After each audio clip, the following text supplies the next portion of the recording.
able to hear Professor Lal? I can hear you very well. I can hear you. Namaskar, Professor Saab. Namaskar. नमस्कार नीरा जी, नमस्कार नमस्कार। मैं आपको कुछ हमारे साथ जो कुछ लोग जुड़े हैं, मैं उनको भी आपको इंट्रोड्यूस करना। Has Ojas joined? Is Ojas online? Yeah, Ojas. Professor Saab, I will be introducing Professor Saab formally, but मैं Ojas से मिलाऊं। Ojas Hirani is a young but very promising and enterprising architect. He's doing Kedarnath, That's very good. he's doing Kedarnath, he's doing work at that Ayodhya, and doing Shravasti. So, very things that you are very dear to you, you see. Very And good. his main focus in life is to highlight the spiritual and cultural heritage of India. Very good. Very good. Ji Aap sir is 100 years old. He is completed on 2nd May, a Padma Bhushan and a Padma Vibhushan, and the Doyen of Indian archaeology, and I call him the Rishi of Indian archaeology. If you have heard a lot. You can ask him. You can ask him to prepare. He is I want to ask so many questions, but maybe sometimes when we meet. No, after this you can ask him. He is an authority Yes, on Mahabharat, on Ayodhya. He was the first to identify Ayodhya in 70, I know. but he was told to keep quiet. Then Indus Saraswati civilization. Then the whole everything related to Rig Veda, Harappan civilization. So he is, like you say, the encyclopedia of Indian archaeology. Right. In fact, Neeraj ji, हम अपने youth forum में हम professor साहब को कुछ बुलाते हैं specially, जो मैं कहना चाहूँगा. Yeah, special. The youth should get you should listen to his tales of how he struggled when there was no technical or no advancement, and they used to go in the Registan and lie under the truck to save themselves from the heat. But work was so important. He's worked from. In fact. Yes, Aryan, carry on. We call him the man. We call him the man with the time machine. Yeah. Has anybody else joined? I would like to introduce others also. Anybody has joined? We have Jijit. Jijit. Yes, please, Jijit. Namaskar. Now he has got in. Yeah. So Jijit is working with Wipro, but he does something fantastic. He's a software engineer, and I will share with you, he has already created a video where Krishna should be on the Yamuna. Fantastic. He is into that multi-dimensional, creations. So Jijit, we have with us an architect who can be really inspiring. Both of you can be for each other and help each other. I will connect you all. And Jijit worked with ISRO on the Saraswati, and that sort of enticed him to get into ancient Indian culture and civilization. So he's I think somebody else has also joined us. Jijit has joined us. Okay, Jijit. Anybody? He was not on, he was not on video right now. We can see him now. Okay. Hello, namaste. Is the audio? Is it audio visible? Yeah, audio. Here? Yeah, we can hear you. We can hear you. Yes, Jijit, you are loud and You are loud and clear. You are loud and clear. Aryan, even you should see his work. You can use advertising films. I'm going to share some of his work. Definitely. Anybody else has joined, then we have still time. I think you should check Professor Saab's linkages, that when you give him the thing for PPT, that is very critical. Baad mein koi problem nahi aa jaye. We have 5 minutes. Namaste, Manish ji. Oh, Manish ji has joined? Not yet. Aryan, could you check Professor Saab's PPT? If it's going to be all right, you have to do that. He has to share it. So you have given him the. Neeraj, there is no PPT. Rajesh ji can help him. Achha, there is no PPT. Oh, there is no PPT. Very good. Then it's fine. Okay. Then it's fine. Namaskar, Jay ji. Namaskar. So we have Mr. Vedveer Arya who is joining Oh, us. very good. Vedveer ji, तैयार हो जाइए. You have to come on Indraprastha talks very soon with us. Okay, now he is in. Yeah, his video is on.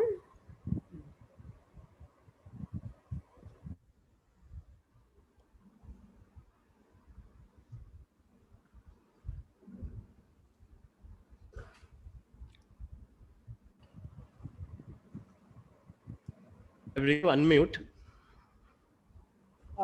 Vedveer ji has to unmute. Yes, he is here. Mr. Vedveer Arya is here. हाँ नमस्कार जी. नमस्कार नमस्कार वेदवीर जी. नमस्कार जी. Professor साहब, वेदवीर जी का बहुत ही एक unique research रहा है जिसमें आपको उनके साथ एक बार डायलॉग डायरेक्ट करना चाहिए, बिकॉज इन्होंने सारी क्रोनोलॉजी को चेंज करा है, bringing back the missing era that was left out of our chronology while constructing the calendar of India. So he takes back the dates of every, like one complete Saka is missing, he says. और उन्होंने 4 किताबें लिखी हैं उस पे. Very good. Swayambhu Manu, till today he has put the chronology as it is in our Panchang and in the Right. inscriptions. Very interesting. We have Madhu आप Kishore एक ma'am दो joined शब्द us. बोलेंगे sir को? Sir, we have the the doyen of our research on ancient Indian heritage and civilization with us today. It's a great honor for Draupadi Trust. Would you say something, Vedveer ji? Yes. I think it's a great occasion, and I think it's a wonderful opportunity to listen to Dr. Lalji. Actually, we were working on this chronology because chronology is actually it's a science. Actually, it's a basic science, and history, linguistics, and archaeology, and many other subjects are based on this chronology. The way maths is the basic science for various sciences, similarly, this is the chronology. If there is anything goes wrong in the chronology, then all other subjects will also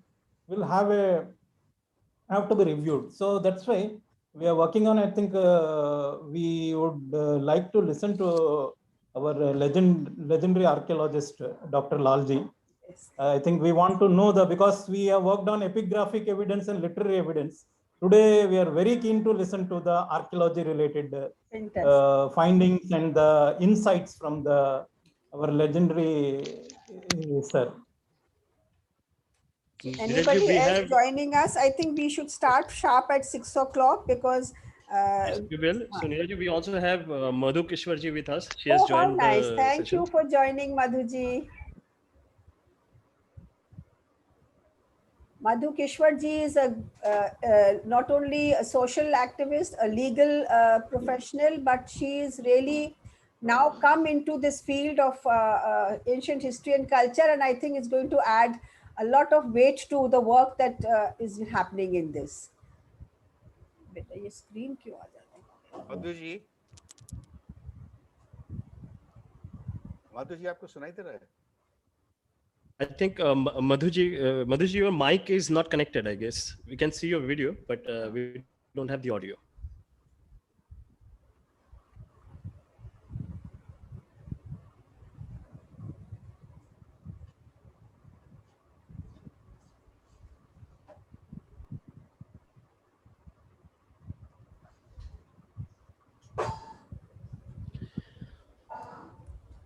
Okay, I think Madhuji is trying to connect. So 6 o'clock, I think we should start. Aryan, I mean, as and when people come, they can join. I think because Professor Saab should not wait for too long, and because I am very keen to hear it. Absolutely. And we have Mr. Krishna Kumar Ramamurthy also joining. Nice. And welcome, Krishna let me Kumar quickly from USA. What is the time there now?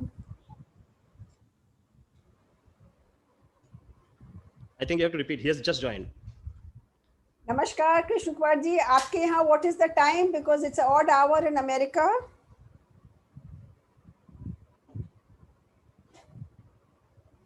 We don't have his audio either. I think his mic is also not connected.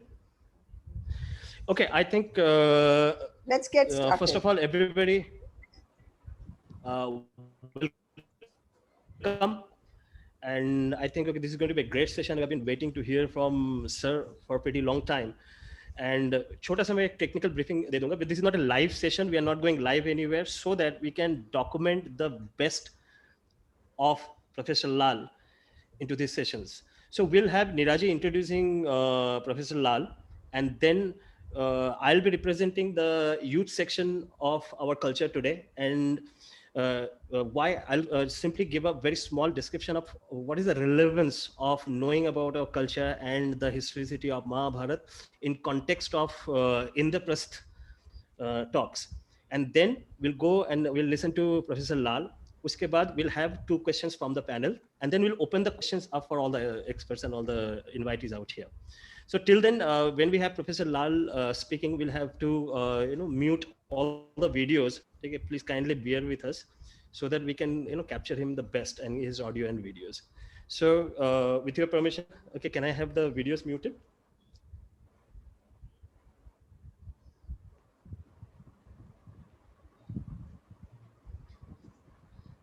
Okay, all right, Niraji, we are on. We can start. Namaskar, everybody. It is a moment of great pride and honor for the Draupadi Dream Trust and Atmanirbhar Bharat and Crisol Media that we have among us the world's best known living legend who has changed the course of understanding the history and culture of our civilization, which was lying buried deep, disregarded, and dishonored. We have with us today Professor Brajbasi Lal, who way back in 1951 started a journey of unearthing the secret behind hiding our Mahabharata and our Ramayana narratives. And his curiosity and his deep knowledge of Sanskrit actually inspired him, and because of the cultural weight of his family and his own understanding of our civilization guided him into this. Before I tell you some more about a little brief formal introduction, I want to share something very interesting with you. When I started the Draupadi Dream Trust, I had not the wildest thought that in a place called Hastinapur, I'm going to meet the Brajbasi, who is going to be the leading guiding force in my journey of unearthing the truth about our past and creating a better understanding and appreciation of Indian civilization and culture, which is the objective of Draupadi Dream Trust. One fine day, I got a call from Lieutenant General N.S. Malik, who was retired as the Deputy Army Chief of our nation. And he said, Neeraji, aapko Hastinapur jana hai.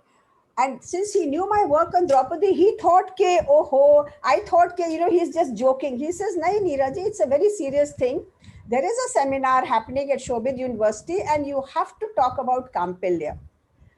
And somebody will call you. And then that person called me and he said, aapko aana hai. And when I go there, I meet at Hastinapur the most inspiring and I would say the most committed person for Bharatiya Sanskriti and Sabhita. The greatest honor that Sri Krishna has done for us, is blessed us, is bringing Brajbasi into this whole journey of Draupadi Dream Trust. So that was a small little, very coincidental, but a very, very, I think, emotional moment for us. Professor Lal, as we all know, he doesn't actually need an introduction. He is a Padma Bhushan and a Padma Vibhushan, which he got this year. He has started his journey in 1946 when he joined the Archaeological Survey of India after a very good academic career with masters in Sanskrit from Allahabad University. And his journey with the Britishers at that time, where he went into the Harappan areas and he went to Mohenjo-daro, etc. He moved on, and then he, as I said, in 1951-52, he started Hastinapur, and the findings there made world headlines at that time. And since then, he has been pursuing every aspect of Indian civilization culture to find the correlation. And he has done Ramayana related Ayodhya work, which he actually exposed in 1972, but somehow he was forced to keep quiet for a long time. And he has, in terms of Mahabharata, he has done Hastinapur, Indraprastha, and other related places, and even Ramayana, he has done many places related to this area. Besides these two epics, he was also doing work on the Indus Saraswati because he wanted to understand the movement of the civilization in this part of the Ganga Valley area and the Saraswati Valley area. And Kalibangan is one of his most, important work, where he tells me how in the Registan he used to be, lying under a truck and doing this work, with over 24 books, starting with how deep are the root of Indian civilization, to Rama as a historical figure, to Mahabharata as a historic, is Mahabharata, the historicity of Mahabharata, and the Rig Vedic people and the Indus Saraswati civilization. He has covered over 24 books and 150 articles. And as I just said, that he is, and of course, awarded D.Litt, 2-3 D.Litt from Russia, from Deccan, and many awards from Darbhanga, from various universities. So a well decorated, and I would say still less decorated, because a person of his caliber actually needs, it's unlimited work that he has done is phenomenal. So we are really honored that today, and for us, it's been a real, as I said, honor, because from the time we met in Shobit University, I think it was 2008 or 9, I think it was 8. It's been a real inspiring journey for us. He has been a guide and like a patron, telling us how to move forward, and that has really structured the journey of Draupadi Trust. So thank you so very much. We call him the Doyen of Indian archaeology, but I call him the Rishi. He at once reminds me of those rishis of our ancient times who worked quietly for years, decades and decades, and left behind so much of legacies that today all the benefits of science we are learning that have come from those work. And Professor Lal's work in archaeology is like a bedrock for all future archaeologists. So with that, I would like to thank once again Professor Saab, and we would like him to share his views on the historicity of Mahabharata and cut and break the myth that it is actually a myth, it is actually a reality. Thank you. Welcome, Professor Saab. Well, thank you very much, Neeraji, for the highly exaggerated introduction. I don't deserve it. I'm a humble worker in the field with a kind of missionary zeal. I want to know the truth because so many untruths have been prevailing from the colonial times. Now, some 85 years ago, when I was at the school, my teacher told me and my class fellows that the two Indian epics, namely the Mahabharata and the Ramayana, are mere figments of imagination. He also told us that the Rigvedic people were nomads and they came from outside and destroyed the culture of the northern part of India. Now, at this age, at that age, when I was only about 12, 13 years, I could do very little. But I was simmering all the time because the things appeared to me patently incorrect. However, in 1946, when I joined the Archaeological Survey of India, and I was given charge of the excavations branch, I was greatly delighted because now I had a tool in my hand namely excavation and exploration, with which I could examine the sites and find out what they really contain, what is the truth about them. And a very great, strong point about the sites is that all the sites mentioned in the Mahabharata bear even today the same name, so which makes it easy to examine them and use their evidence. For example, Hastinapur, the capital of the Kauravas, is even today known as Hastinapur. It lies in Meerut district of Uttar Pradesh. Also, take for example Mathura, from where Lord Krishna came, is the same Mathura on the bank of the Yamuna. The Pandavas are requested the Kauravas to give them 5 villages. There are different versions of it, but generally taken are the 5 sites along the Yamuna. Their ancient names are Paniprasth, which is now known as Panipat, Shonprasth, which is now as Sonipat, Indraprasth, which is known as Indrapat, Tilprasth, and which is Tilpat, and Brikaprasth, which is Bagpat. The Kauravas didn't agree to give these villages to the Pandavas. So the battle was fought. It was fought at Kurukshet, which is even today known as Kurukshet. It's a place in Haryana.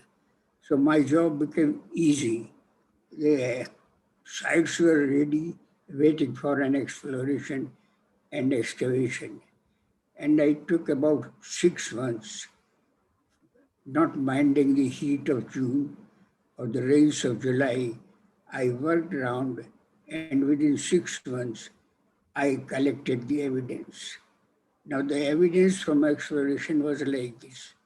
All these Mahabharata sites contain in their lowest levels a material culture which is characterized by a very special pottery which we call the painted graveware.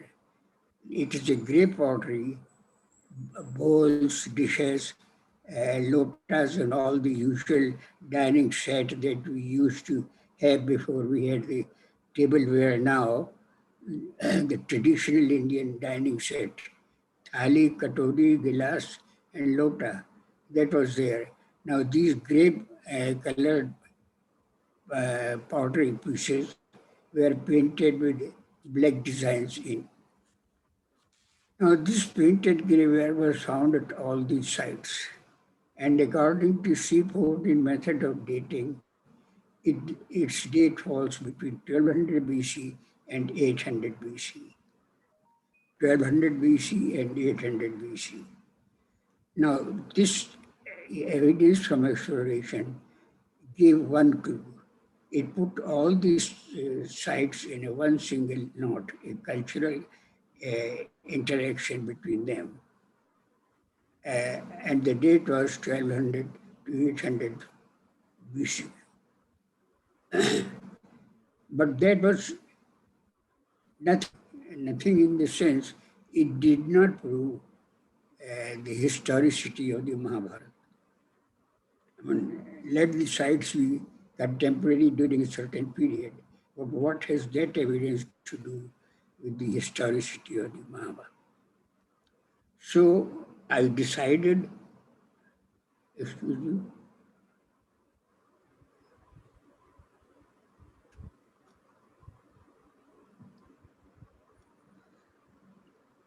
so I decided to take up excavation at Hastinapur itself.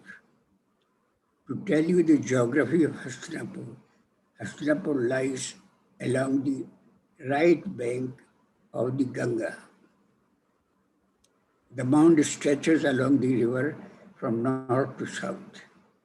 I put up a very long trench right across the mound from the western end to eastern.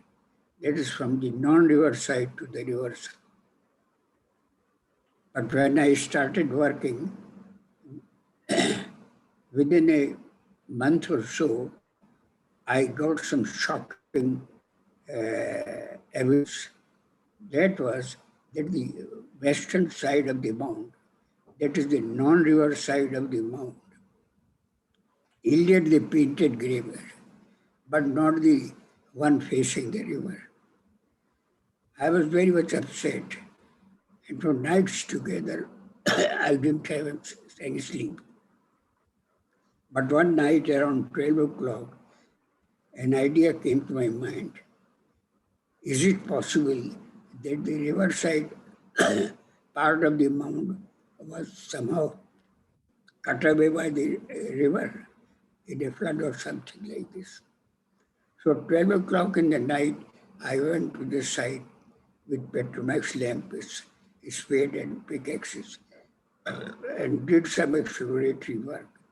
And I could assess roughly the area from where the mound was cut away. The next morning, I put the trench in the expected area and got the erosion line. All these photographs have been published, and you have to see them to believe what I say. You see, the material that was cut away, some of it lay at the toe of the mound. Then I wondered whether everything has been washed away and carried away by the river, or is it that something is still remaining? So I did 4 boreholes in the river bed. And would you believe, at the depth of 15 meters, I found the material of the painted mirror culture. So this fully confirmed the flood evidence that is a heavy flood in the Ganga washed away a part of Hastinapur. Then, you see, I try to correlate archaeological evidence with ancient literature. These are the 2 very important sources. And if the evidence in both tally with each other, then I feel satisfied. So I looked up the Puranas, and in the Vayu Purana and Matsya Purana, I found some very interesting.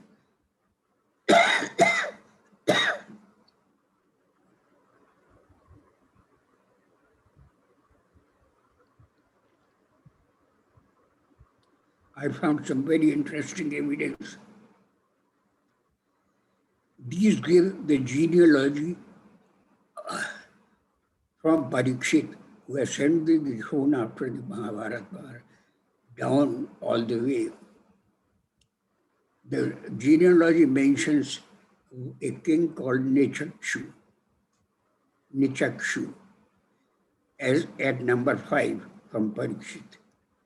The text say, Gangaya apurte tasmin nagare nagas ave tyaktva nichakshu nagaram kaushambyam sanivasati. Translated in English, it is like this. In the time of Nichakshu, there was a heavy flood in the Ganga, which washed away Hastinapur, and the capital was shifted to Kaushambi. So this literary evidence supported the evidence of archaeology, namely Hastinapur having been washed away by the flood. Then the second part, Kaushambyam Sanivasati, Nichakshu will shift his capital from Hastinapur to Kaushambi. The evidence, archaeological evidence from Kaushambi is equally telling. In the lowest levels of Kaushambi, we have found a kind of painted gravel, which is not so crisp and nice as in the early part of Hastinapur. But towards the end of Hastinapur, just before the flood, the painted gravel had begun to deteriorate. It was not so fine, and the paintings were few and far between. The occurrence of this kind of pottery in the lowest levels of Kaushambi, which are dated to about 800 BC by the excavator Professor Sharma, clearly shows the connection between the end of Hastinapur and beginning of Kaushambi. So, archaeological evidence was supported by literature, and literary evidence of shifting the capital was again supported by archaeology. So, this supporting each other, literature and archaeology have given us a very clear picture. Now I go further into the genealogical list. The list gives the names of the kings after Nichakshu, and it goes on down and down till it comes to Udayan, a king called Udayan, who was 24th in the list from Parikshit. Udayan, as we know from other sources, was a contemporary of Buddha. He invited Buddha to come to Kaushambi, which Buddha agreed to do. Buddha, as we know, died in 483 BC. In other words, it was around 500 BC that Udayan was ruling. Now there comes the most critical and debated question about the chronology. See, Udayan was ruling in 500 BC. From Udayan back to the Mahabharata war, there are 24 generations. Now, how much time would you like to give? It is not an individual's fancy, but on facts, I'll tell you how it worked out. I took up all the dynasties of the Hindu period, namely the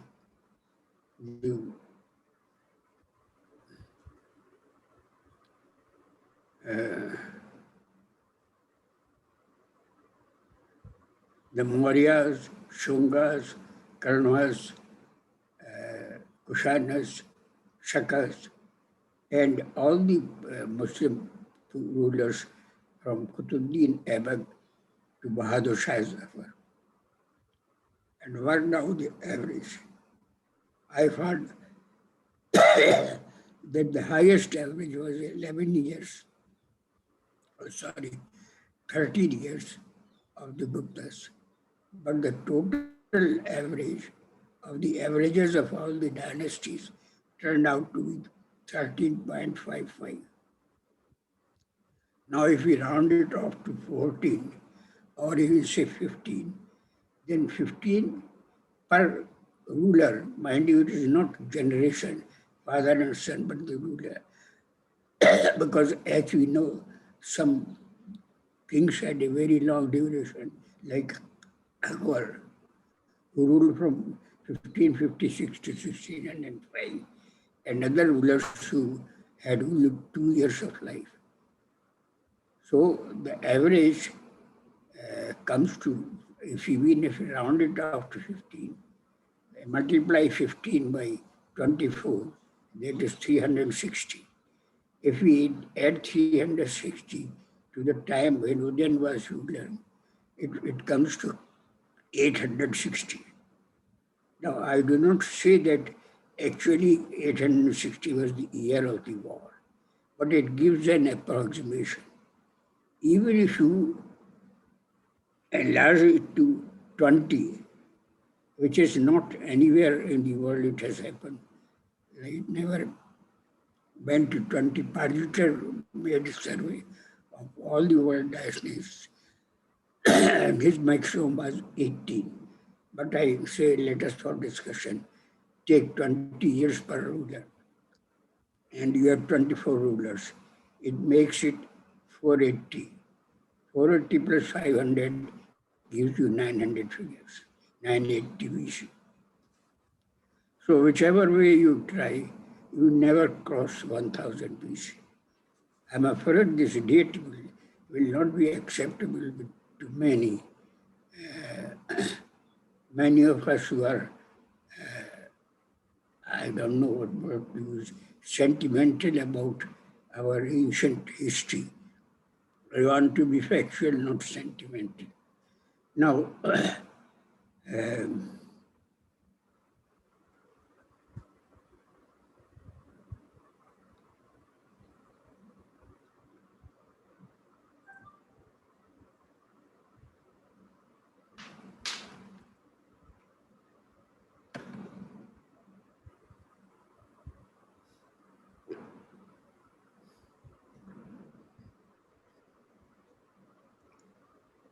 so altogether the evidence of literature and archaeology shows that Mahabharata was not a myth as our colonial masters had enunciated. It had a basis in reality. Although, of course, we must remember one thing, that not everything mentioned in the Mahabharata is corroborated by archaeology. The reason is simple. I don't know if you are familiar with the Mahabharata text. As of today, it has 100,000 verses. But this very text says that in the beginning, there were only 8,800 verses. And the book was called Jaya. Then it swelled up to 24,000 verses. And this was called Bharat. Finally, it swelled up to 100,000 verses. So, what is the real basic Mahabharata? We do not know. Scholars have tried. The Oriental Research Institute, Pune, has done a lot of work, but they too have failed to arrive at finding out the original things. So these are the problems, real, which we have to face. And we have to, accept, willingly or unwillingly, the evidence of literature and archaeology, which says that there is a basis for the historicity of the Mahabharata. And its likely date is not to be earlier than about 1000 BC. You can play about in the neighborhood of it, but can't go much beyond that. For example, there are people who, our friend Narhar Achar of Memphis University, who unfortunately passed away recently, he said on an astronomical basis the date would be 3102. Now, look at the whole thing. We know that there were 24 generations from the Mahabharata to Udayan. If we have 3102, the average per ruler will come 180 years. You can yourself imagine the average life is not that. The ruling period of each king being 108 years would appear to be prima facie untrue. So that is the position. Then I was asked by Miraji to say something about Indraprastha. So after finishing my work at Mahabharata sites and excavations at Hastinapur, in 1954, I was curious to know where is Indraprastha. Now, as you say, imagine the geography of Delhi. From the Pragati Maidan, if you go down the Mathura road towards Mathura, to the east of the road is an ancient fort called Purana Killa. This fort was built by Humayun and Sher Shah in the medieval times. But little did anybody know that this fort was built around an old mound which is 10 meters, 30 feet high. So, if you, those of you who have gone to Puranakila must have realized that you go up and up till you come to the level in Puranakila. So, 1954, I thought of excavating a part of the site in this ropey area so that I can get the results quickly. And what I found that in that area, in that particular area, which was on a slope, the uppermost levels were those of the Kushanas. Kushan pottery was available. Below that were the Shunga material. Below were the northern black polished ware, which is of the time of the Buddha. Then below that we found shards of painted grey ware. Unfortunately, these shards were not in a very stratified deposit. They were strip pieces lying about. Now, this was not a very happy situation because we should have got it.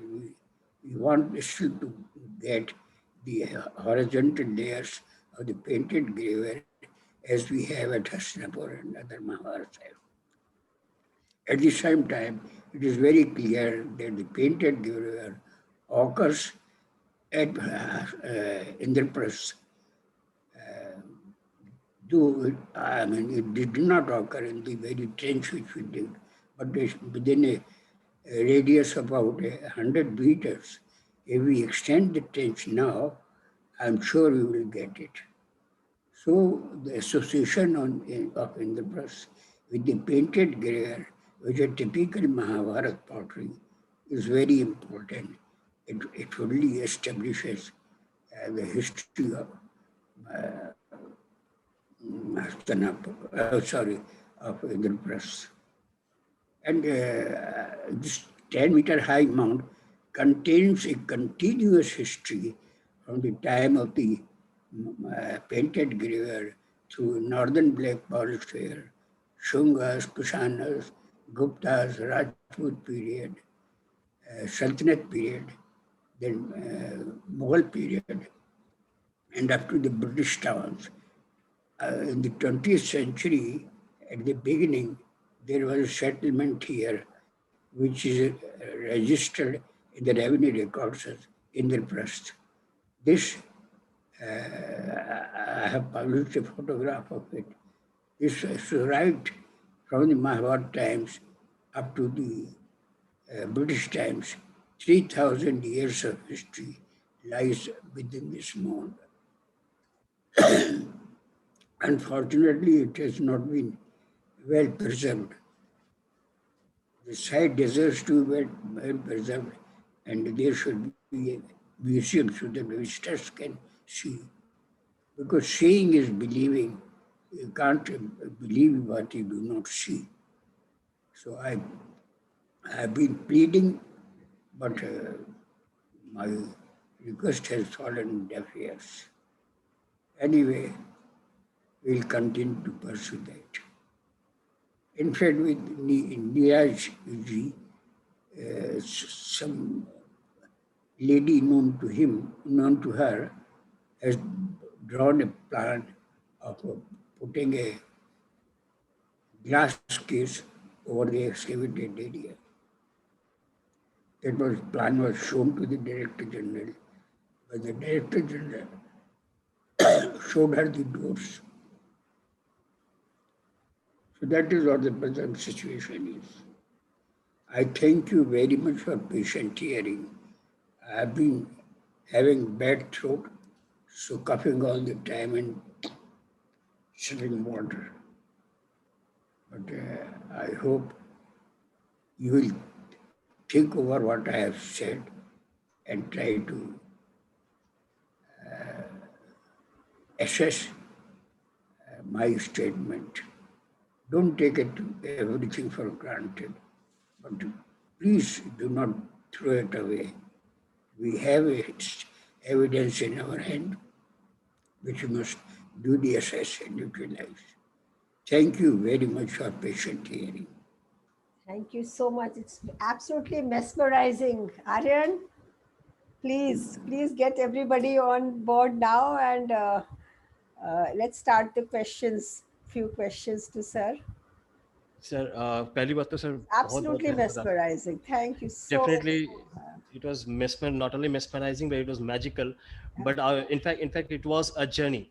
Sir, one of the most important objective of Indraprastha talk is to connect our youth to our history and culture. So on the basis of that, like, I'm too greedy to ask you a question. So when you talk about history, it's a package of two things. One is the fact, logical fact, and the second thing is the narrative.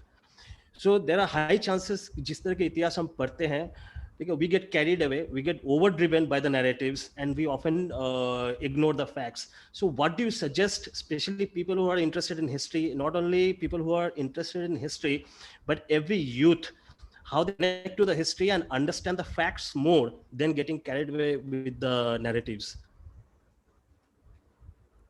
You see, my report on all these excavations, individually say Hastinapura, and all other places have been published. But I have published also books on individual topics. The historicity of the Mahabharata.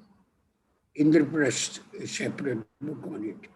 And I think the younger people would do well to find some time to read this. And if they are reading, they have any questions, they would be welcome to ask me, and I'll try to answer them. I mean, as I said, I don't want people to accept things as I say. Read it, criticize it, come on with your criticism, and I'll try to answer. Thank you, sir. And I think we should I allow. want to ask one question before everybody else, so that I give the whole floor to everybody. Professor Saab, we are, as you are well aware, and as you just mentioned, that how we were shown the door and all the work that we want to do to showcase Indraprastha. We also have taken up a small, my temperament is like you, I don't give up. An objective of getting even two things here. One is a Krishna statue, because we feel Krishna was laid the foundation stone of the city of Indraprastha. For the Pandavas, Pandavas were young people who had suffered a lot, and they were actually self-made. So Indraprastha also represents Atmanirbhar Bharat and Karma Yogi Bharat and Dharmanishta Bharat. Country, because this fight was for regaining. Duryodhan wanted to regain Indraprastha. So we want two things. We want a Kul Devta of this dharti, that is Shri Krishna, to be commemorated with a huge statue on the banks of Yamuna river. And if Yamuna is also possible, the statue, because Yamuna has nourished us. And second thing, if the capital can again be renamed as Indraprastha. On these two things, we would want to have your views, because we are going to make these videos and really make them viral. We have got 1 lakh subscribers ready to hear you now. No, you see, having this statue of Lord Krishna on the bank of the Yamuna at a suitable place is a very good idea. Very good idea.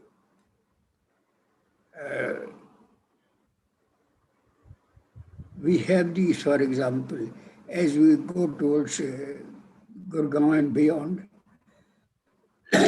we have a very big statue of Hanuman.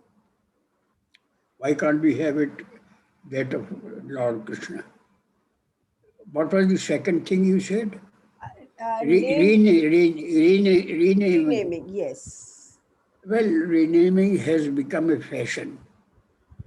For example, Madras has been changed to Chennai, and Bombay, of course, spelling is changed. Mumbai, Calcutta has become Kolkata.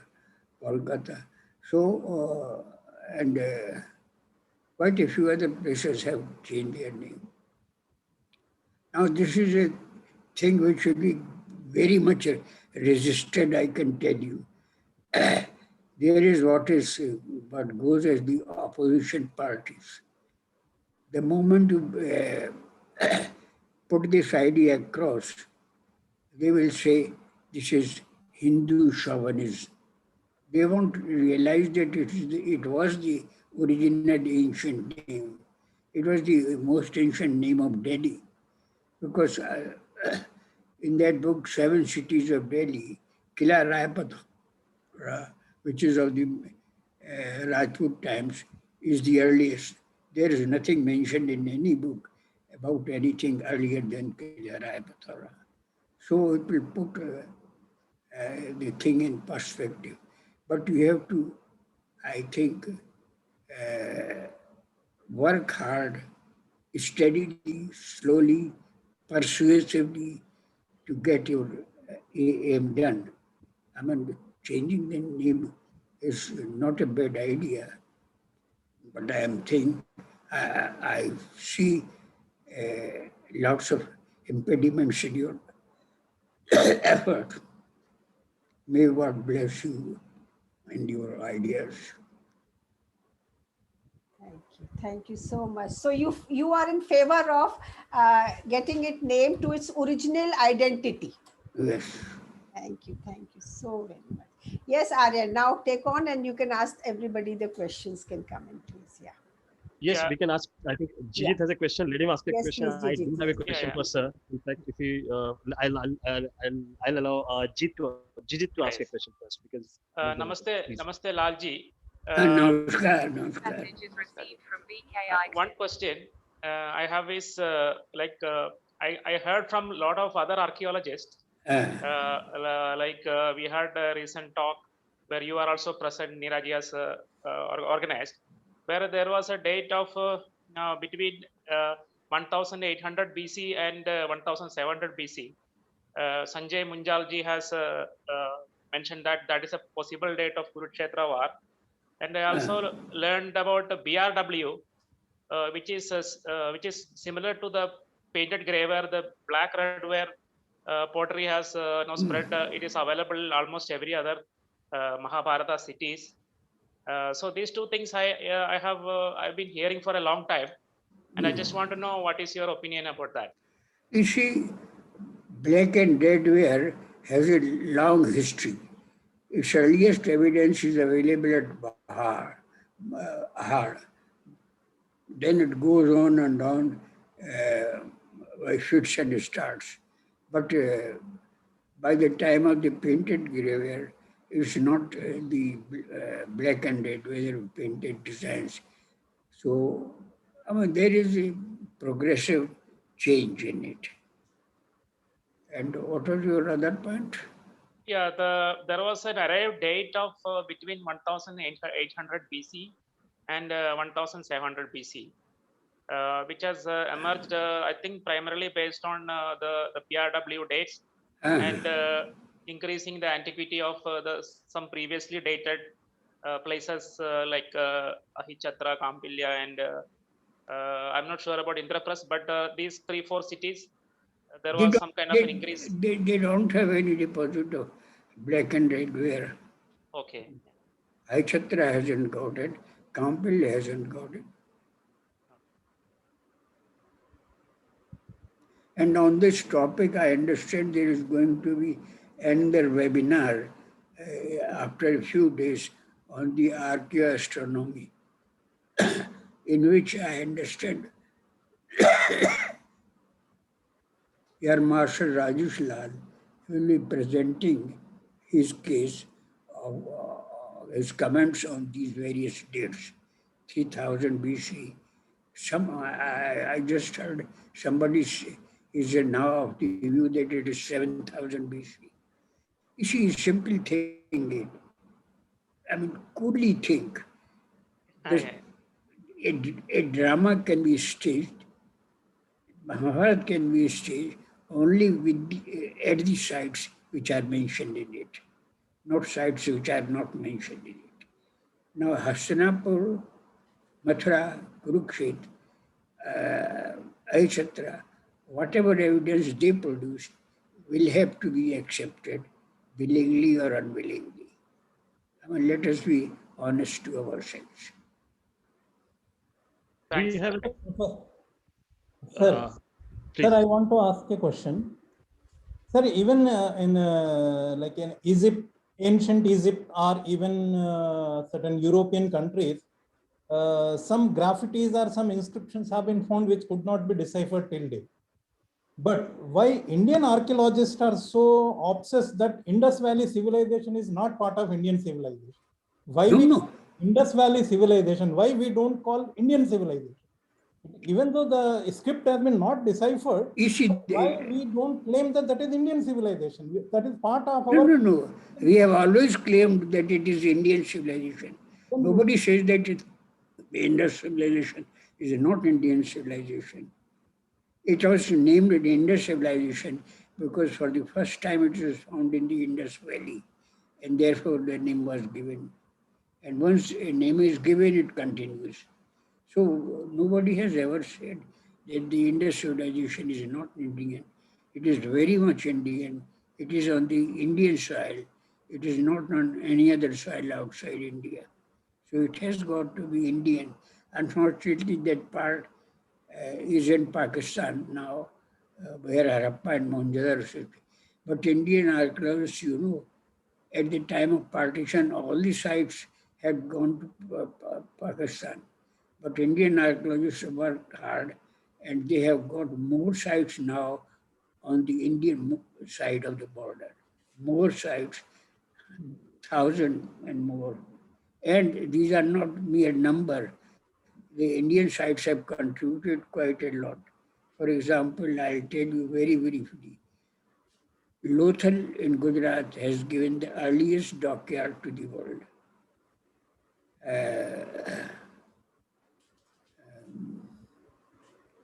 What is that site in Dholavira. Dholavira? Dholavira has given a very, very good plan of the three parts of the settlement along with water tanks. Kalibangan, I do not know whether you know or not. Kalibangan has given the earliest agricultural field dated to 2700, 2800 BC. So, I mean, the Indus civilization was, now scholars are calling it Saraswati Indus civilization. I mean, starting from Saraswati, it goes on to the Indus Valley. So the name has to be, we put it in brackets, Harappan Indus civilization, Saraswati Indus, 2-3 names are simultaneously going on. We did this seminar, remember, Professor Saab, in 2015 at India International, and we called it the Saraswati Indus bracket by Harappan civilization. And obviously, because it has linked to the Rig Veda also, so we had also put in Rig Veda there. Quite true. So we have a question from Krishna Kumar Ramamurthy. Yes.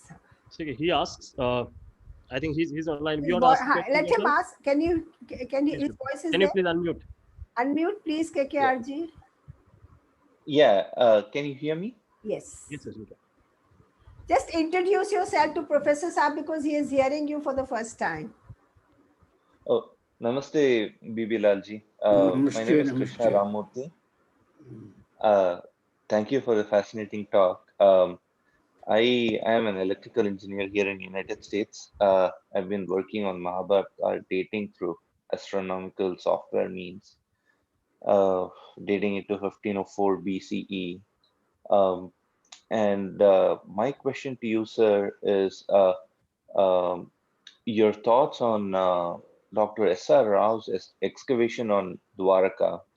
The reason I bring that up is you make a very important point that there are all these new discoveries coming up for painted grayware and pushing the dates back, but it has to be in the sites like Hastinapur, Bagpat, and all those places mentioned in Mahabharata. And based on your work, you say that we cannot push it beyond 1200 BCE archaeologically in these sites where you have excavated, and genealogically beyond 1000 BCE. And even though we can get data outside of these sites, it is these sites that we have to look at. And another important site is Dwarka, and Dr. S.R. Rao's dating shows that it was flooded and got sunk by 1500 BC. So how do you reconcile these two? Actually, Dwarka has a long and long and continuous history from the time of the Indus civilization right up to the medieval times. Now, which part of Dwarka was in existence at the time of Krishna? That is important because there are so many shifting areas of the site from one to another. So which one is really the one of the time of Krishna? I'm sure they have evidence of a site about 1200 to 1000 BC also. These comparisons will have to be made, and if there is any change, we'll have to adjust these things. See, I don't want to be very rigid about anything. Archaeological research is an ongoing process. Sir, As a follow, please. just as a follow-up question, um, on your excavation of Hastinapur, is there a lower limit that you would say that archaeologically the city of Hastinapur did not exist beyond Not 1200 BC? Did not exist. It came into existence. So there are these dates which put it at 3000 BCE, 2000 BCE, but can we reject those dates because the city of Hastinapur itself did not exist yes, at that well, point? I mean, neither Hastinapur nor Mathura nor Kurukshetra nor Ahishatra, none of these Mahabharata sites goes back to 3000 BC. Now, this is a fact. I don't know how can I help you. No, I wanted to. I mean, certainly 3000 BCE is beyond that. I wanted to know if there is a certain date that we can say none of these exist, which is even lower than that. Say it's 2000 or 1500 No, or in 1200. 2000 BC, none of the Mahabharata sites existed. Okay. If you feel like it, you can excavate once again Hastinapur and check the evidence. Yes. Because even astronomically, there are works done by others as well, which show that the dates cannot go beyond 2400 BCE. So it kind of matches with what My archaeologists. difficulty is that I am not an astronomer, and therefore I am nobody to comment on what they say. Because I should first know how the astronomical system works. And the congregation of certain stars at a particular time, are they not repeatable in future? The same kind of conjunction may take place. I'm nobody to comment on astronomy, really. Sir, actually, to add to that, in our conference on the dating, there was archaeoastronomy dates coming at 1500 BC. Krishna Kumar ji is having the date of 1500 BC, and Ashok Bhatnagar around 1700 to 1793 BC. So these are also following the principles of archaeoastronomy. They are giving the dates of this 1500 BC and 1700 BC. So you have any comment on those? Because basically Krishna Kumar is asking the existence of Hastinapur. Can we consider it as existing at 1500 BC or 1700 BC? No, in 1700 BC, Hastinapur was not there at all. I mean, whatever you may say about the date of Mahabharata, the fact about Hastinapur remains what it is there. What does not exist there, how can we interpolate that? Sir, one question again. Sir, we have been talking. I understand archaeology is a constant process, and there are a lot of differences in opinion about dates, and research has been going on.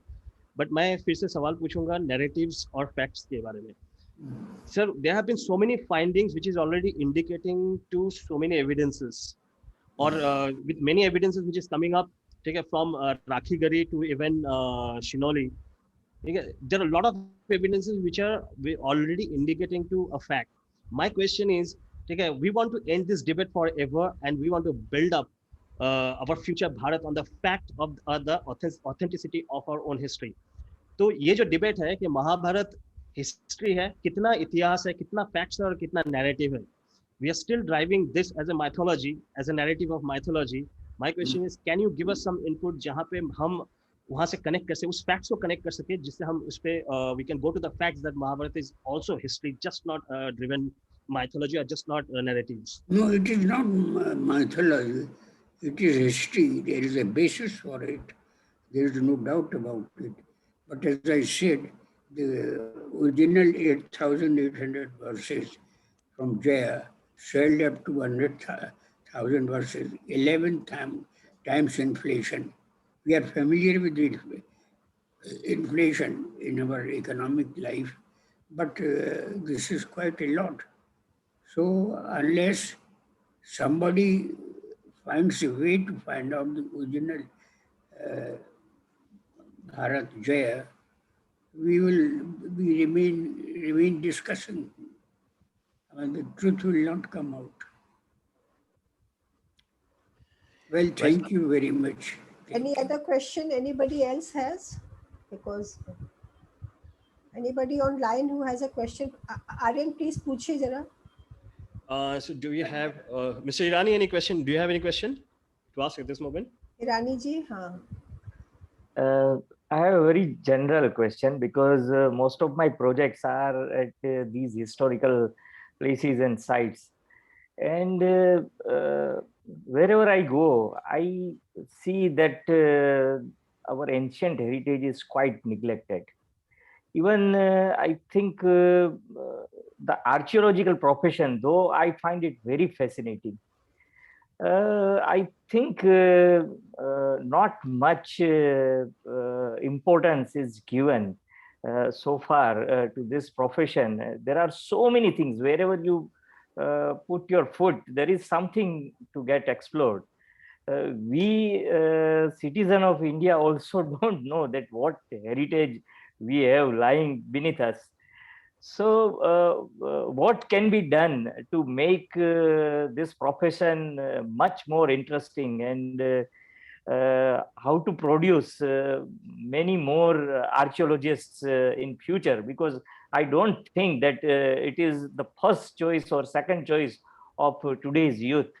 So if you can throw some light, being a very important archaeologist and very... Yes, please.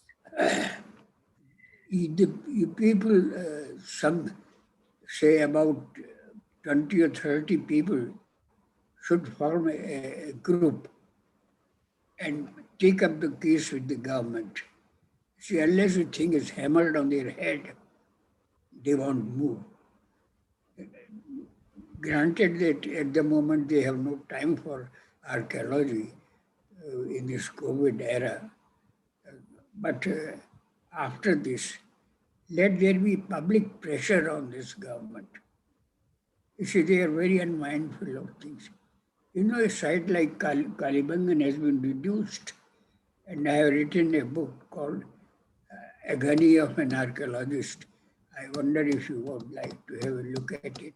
I have given photographs of the original excavated site, beautiful streets, beautiful tiled floors, so many things. But today, if you go, you will find absolutely nothing. And way back in 2000, the government had appointed a review committee which submitted its report and suggested what to do. But the report is also buried and the site of course is gone.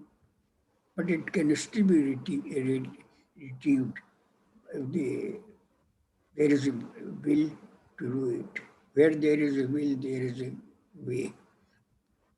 The government pressure should be brought upon the government. No, what he's asking is how can the youth be made to take interest in pursuing archaeology as a career? That is a different thing.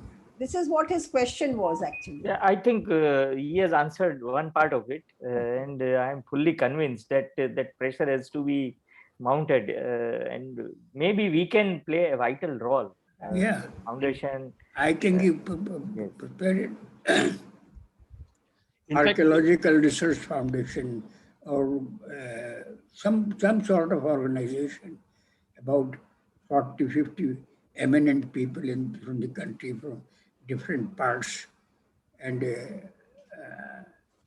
they should, keep on hammering on the government, write in newspapers the total neglect. See, And second part was that what Neeraj has asked, because it's a fascinating profession, and in Western world, I think it is still. But Indian youth somehow they are not getting attracted to take this kind of a profession. Only chosen people they are going to this profession. So how to make them interested in this profession? you see, interest in a subject comes from within. You see, there are so many other professional openings which offer you more money. So why would anybody become an archaeologist, waste his time on field in rains and sunny areas? So, I mean, I do not know how to attract the younger people, some of the younger people, to come to archaeology. I think you It's should very write a book called The Adventure of Being an Archaeologist. And that book will publicize a small note, of about 15, 20 pages, The Adventures of Being an Archaeologist. And we will publicize that, And maybe you can create a small talk and we will just take that little 10 minutes talk. Your adventures as an archaeologist might be a very interesting thing. What is your take on that? Not just a book, but a small documentary. Document, So, yeah. yes. Because when people use the word adventure, then the youth gets attracted. And then we can make a small film on the type of, with a simulation of all his hard work and how exciting it was. It's like going for a trek, so to extend to that, Huh. sorry, sir, to extend Out of 100 people, if you consult them privately, what would they like to do? Go to IIT, go to IIM, and all these things, or to archaeology. Keep their answers sealed in a cover, and you'll find that you won't find in any cover a choice for archaeology. You see, it requires your innate love for your ancient culture. to Which we extend, have. yes, sir, please.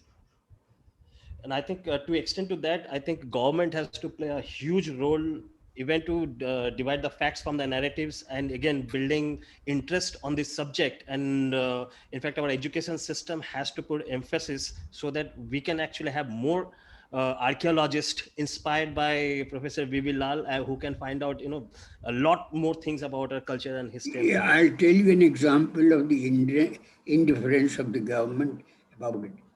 I'm sure that we are aware of an organization called NCERT. Yes. NCERT. It publishes books for schools. Ji. Even today, in spite of my book, whether the Aryans were indigenous or came from outside another, and the date of third millennium BC for the Vedic people. They are still, if you open up the book, I have mentioned this. They say that the Aryans came in the vacuum after the Indus civilization, in the 1500 years after that. Now, is it not shameful? I wrote a letter to the director, no response. See, government has provided waste paper baskets, which these people use for any such letter. I think the public has to mount a pressure on government. I mean, our discussing things in seminars and webinars is only a domestic affair. It should be publicized. Take about 2, 3 dailies like, say, the Sun Times or Times of India and the Hindu and all that. People should write articles. Neeraji, we should also arrange these kind of field trips with these masters. Yes. So I think if we go to the places, if we take youth to these places with these masters, if they will make them understand that what it is, what it was. So I think that will make much more impact. Right. And I told you once that I have some scuba diver friends who used to visit the sunken Dwarika. So if we can do that also. We can do the heritage walks, actually. Ancient city heritage walks. Yes. No, I think more than walks, we should make history an adventure. What we have done is, what we have planned with this series of Indraprastha talks is, we are going to make small capsules and really put it on the net, because youth see these small little things, and with an attractive, we'll probably take inputs from people, all of the people who are here as participants also, like Ojas and KK and Jijit. So we'll put little snippets and make what Professor Lal has said public, and these questions public through these little, and what Ojas has said is a good idea, but it's just that, everything needs to be done in a structured way, which we'll discuss, and we'll definitely take it forward. In fact, as a student, ठीक है, मुझे 20 साल लगे professor बीवी लाल को जानने के लिए, उनके काम को जानने के लिए. अगर स्कूल में जब हम पढ़ते हैं या जब हम कॉलेज में आते हैं, ठीक है, if you are not expose to the findings, expose to the findings of a stalwarts, मुझे नहीं लगता कि तब तक हम हिस्ट्री का एडवेंचर बना पाएंगे. उसके लिए मुझे सीरियसली लगता है कि government should build up education policies where we are expose to certain subjects, this kind of professions where we can find our own adventure, जहां पे we can get inspired and feel adventurous and take up this as a profession and find out more. So I think that's how that's the direction we should work with, and government has to really play a very, very strong role for that. Yes, Rajesh ji, आप कुछ पूछना चाहते हैं? You have all the answers at home, but please. No, not that. I was just saying that you have a minister of culture who's not interested in culture. You have director generals of archaeology who are IAS people, who are in finance yesterday and go to commerce tomorrow. How can you have a person? How can these people ever be focused on archaeology? They're down to earth situation that I'm talking about. Very true, sir. Very true. We have, there is a trend on Twitter who calls Ministry of Culture and tombs, because 90% of the money of Ministry of Culture goes in maintaining the tombs and making Delhi into a graveyard. Sir इसमें छोटा सा एक add करना चाहूँगा. The journey of Indraprastha, or journey of our culture, is like the journey of Itihasa becoming history. Because the transformation from Itihas, see, well, आज के youth को पूछेंगे, the first thing they are going to do is they are going to Google what's the meaning of history. In fact, to be very frank, just before this session, I wanted to know what is the epistemology of history. So I went down and see कि Google कहता क्या है, because Google is our reference. Work of Professor Lal, or maybe stalwarts like them, historians like them, should be the benchmark of getting information than just Googling it out. So history says it comes from a word called the word hister or hysteria, which is Greek. But again, if you go dig deeper, it simply is derived from a Sanskrit word which is itihasa, astitva. It's a finding of our existence. Now the thing is, if we are bound to the information which is easily available to us, okay, which is more narrative driven than facts, okay, we are never going to reach exactly where we are trying to reach. What I believe is we definitely have to build very strong policies where we should know the meaning of history, the reason we are reading them, knowing them, and we should be more from the school level. We should be more exposed to works, to the works of stalwarts like Professor B.B. Lal and many others like him. So, I mean, he's a living legend. And I think if we are not exposed to the people whom we can get inspired from, the heroes of, if you're talking about archaeology, he's a hero of archaeology. And as a youth, if we are not exposed to those characters, those heroes, how we can get even inspired and pick up that as a profession or do more findings for India? So that was actually our effort to document this and propagate this, that there are people who are so committed and love their country. And if you really love your country, this is one profession that you need to take up, because as Ojas said, every step, every nook and corner of our nation is full. Yesterday, I came to know a very sad fact, Professor Saab, that the Parliament House building is being created on the lines of a very ancient temple in Vidisha called Bija Mandal, and originally it is a Charchika Devi Mandir, and Charchika Devi is the Kul Devi of the Chaturvedi community. And it is lying in ruins, and it's got a tomb there, so all the money is going to R.C. Agarwal ji, who did the excavation, told me today, Madam, I was told you will be thrown out of ASI if you write that report. And I have not written the report of Bija Mandal because I was starting from the Charcha Devi Mandir and saying that ye history yahan hua. So see the state of affairs we were in. But today we need, I think, Ojas, we need people like you who have direct access to the people who are at the helm, where we can make a presentation to them on these aspects of, which hurt our sentiments and our identity. Neeraj, as you yourself know, I sent a letter to the Prime Minister some 3-4 years ago. I know, I got it delivered actually, yes. You got it delivered. Yeah. That was never acknowledged even, much less action on that. This is the apathy.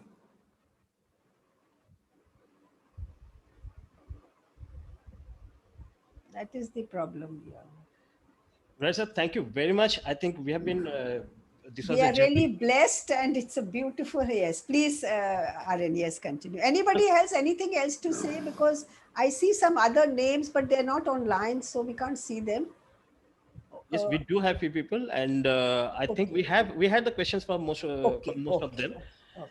And our attempt will be to reach these messages to the youth as much as possible and gather more queries from them. And if we get an opportunity from Professor Lal to answer them, so when we consolidate them and reach them, then it will be great. And for this session, thank you so much, Professor B.B. Lal. It was a legendary journey through our history and culture.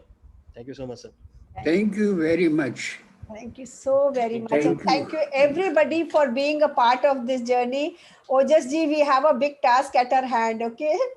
Ojas, this is a young youth who is doing Dwarika, and he's having problem doing Dwarika. We have to help him there. I'm at the job, don't worry.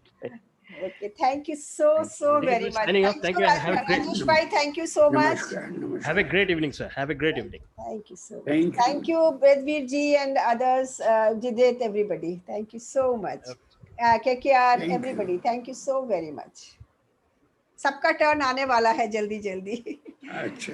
Okay, thank you. धन्यवाद. जय Hind sir. जय हिंद.